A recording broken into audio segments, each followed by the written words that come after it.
Parliament ने अच्छी नीयत से कानून साजी की है। अगर कोई मरीज मर रहा हो तो क्या मेडिकल की समझ रखने वाला सिर्फ इसलिए मरीज को मरने दे कि वो डॉक्टर नहीं है? चीफ जस्टिस काजी फायज ईसा के supreme court practice and procedure case की समाअत के दौरान रिमार्क्स। चीफ जस्टिस ने कहा कि पार्लियामेंट को कहते हैं कि नंबर्स गेम पूरी होनी चाहिए, लेकिन एक शख्स आता है और पार्लियामेंट को रबर स्टैंप बना देता है। जस्टिस इजाजुल एहसन ने कहा कि इस केस में सवाल अच्छे या बुरे और सही या गलत कानून का नहीं, बल्कि इख्तियार का है। ये नहीं हो सकता कि कानून साजी दुरुस्त है तो ठीक, गलत है तो कलअदम। आइन इस तरह नहीं चल सकता। सिर्फ ये बताएं कि पार्लियामेंट के पास सुप्रीम कोर्ट के रूल्स बनाने का इख्तियार है या नहीं। जस्टिस अतहर बिन अल्लाह ने कहा कि अगर सुप्रीम कोर्ट इंसाफ तक रसाई के हक की खिलाफ वर्जी कर रही हो तो क्या पार्लियामेंट मुदाखलत नहीं कर सकती?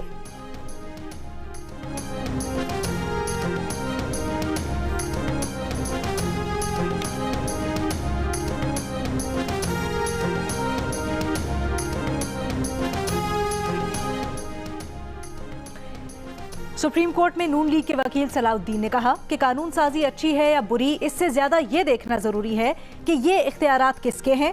बेंचेस बनाना और केसेस मुकर्रर करना चीफ जस्टिस का आईनी इख्तियार नहीं है।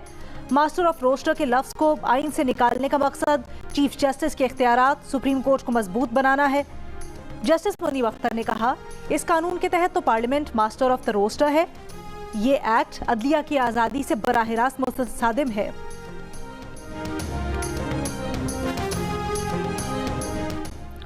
समाअत के दौरान दलाइल के लिए वक्त न देने पर दरखास्त गुजार के वकील इम्तियाज सिद्दीकी का चीफ जस्टिस काजी फायज ईसा से एहतजाज। कहा उन्हें ना सुना नाइंसाफी है। जनाब चीफ जस्टिस, आपका दरखास्त गुजारों के वकला से रवैया ठीक नहीं है। इसी वजह से ख्वाजा तारिक रहीम आज सुप्रीम कोर्ट नहीं आए हैं। चीफ जस्टिस काजी फायज ईसा ने कहा कि आखिर तमीज़ से बात करने में क्या हर्ज है और क्या तारिक रहीम ने आपको ये पैगाम पहुँचाने का कहा है? जिस पर इम्तियाज सिद्दीकी ने कहा कि हाँ, उन्हें ख्वाजा तारिक रहीम ने यह पैगाम पहुंचाने का कहा है। आपका सलूक बिल्कुल ठीक नहीं है। चीफ जस्टिस ने कहा कि आप बैठ रहे हैं या कुछ जारी करूं, जिस पर इम्तियाज सिद्दीकी अपनी नशिस्त पर बैठ गए।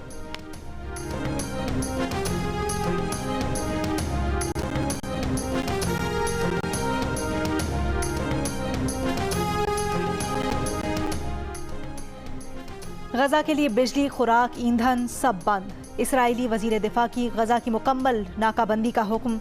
रात के हमलों के बाद इसराइल की गजा पर दोबारा फजाई हमले। हमास और इस्लामी जिहाद के 500 से ज़ायद अहदाफ को निशाना बनाया। ख़वातीन और बच्चों समेत 493 फ़लस्तीनी शहीद, 2700 से ज़ायद जख्मी।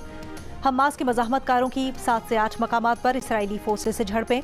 इसराइली फ़ौज के मुताबिक हमास के हमलों में 73 फ़ौजियों समेत 700 इसराइली मारे गए। हमास का कहना है कि गजा पर इसराइली बमबारी से यरगमाल 4 इसराइली भी हलाक हो गए।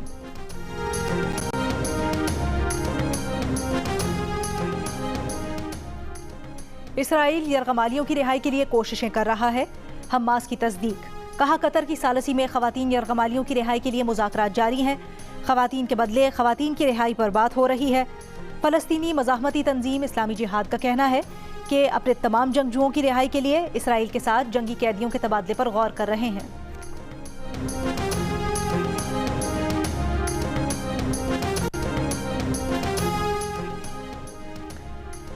मुस्लिम लीग नून की चीफ ऑर्गेनाइजर मरियम नवाज का कहना है कि नवाज शरीफ को निकालने वाले निज़ाम से ही निकल गए।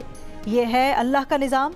कारकर्दगी में ना हरा सके तो झूठे इल्ज़ाम लगाकर मैदान से ही निकाल दिया। लाहौर में मुस्लिम लीग नून के मकामी ओहदेदारों और कारकुनों से मुलाकात में मरियम नवाज ने कहा नवाज शरीफ मुल्क की तरक्की का आजमूदा ब्रांड है। जब सब फेल हो जाते हैं तो नवाज शरीफ आते हैं।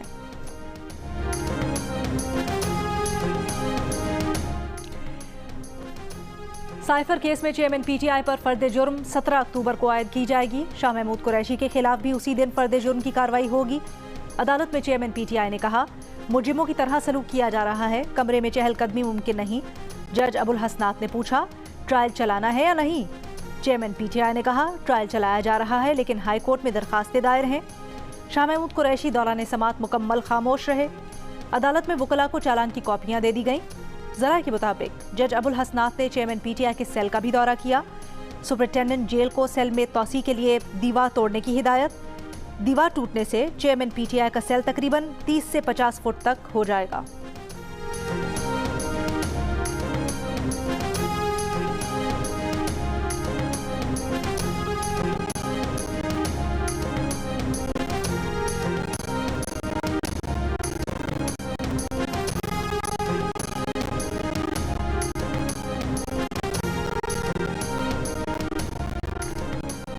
अफगान सूबा हेरात में आज फिर 4.9 शिद्दत के ज़लज़ले के झटके, किसी नुकसान की इत्तला नहीं मिली। हफ्ते के रोज़ आए ज़लज़ले से मरने वालों की तादाद 2400 से ज़ायद हो गई। हुकूमत पाकिस्तान का 10 रुकनी मेडिकल टीम और दवाएं अफगानिस्तान भिजवाने का फैसला। मेडिकल टीम में सर्जन और मेल नर्सेज होंगे। चीन की रेड क्रॉस सोसाइटी की अफगान रेड क्रेसेंट सोसाइटी के लिए $2 लाख इमदाद की पेशकश। कौमी अवामी तहरीक के सरबराह अयाज लतीफ़ पलेजो का कहना है कि सिंध में निगरां हुकूमत के नाम पर पीपल्स पार्टी की हुकूमत जारी है। करप्शन के दिफा के लिए सिंध कार्ड अब नहीं चलेगा। कुछ ताकतें दोबारा सिंध में फसादात चाहती हैं। सिंध और मुल्क से तमाम गैर कानूनी तारिकीन वतन वापस भेजे जाएं। दूसरे ममालिक की कंपनीज को निजकारी पर अदालतों में केसेस का खदशा। आलमी बैंक का हुकूमत को कंपनीज के हिस्से स्टॉक मार्केट में लाए और इसके बाद शफाफ अंदाज में निजकारी का मशवरा। आलमी बैंक की रिपोर्ट के मुताबिक सियासी जमातें निजकारी के खिलाफ है। सियासी मुदाखलत या अदालतों में केसेस से निजकारी का अमल मुतासर होगा। सुप्रीम कोर्ट के पाकिस्तान स्टील मिल्स और रेकोडिक फैसलों से पाकिस्तान आलमी सतह पर मुआहिदों की पासदारी न करने वाले मुल्क के तौर पर उभरा। पावर सेक्टर इदारों की निजकारी लेबर यूनियन की वजह से न हो सकी कि इलेक्ट्रिक की निजकारी के बाद भी कारकर्दगी अदम इत्मीनान बख्श रही।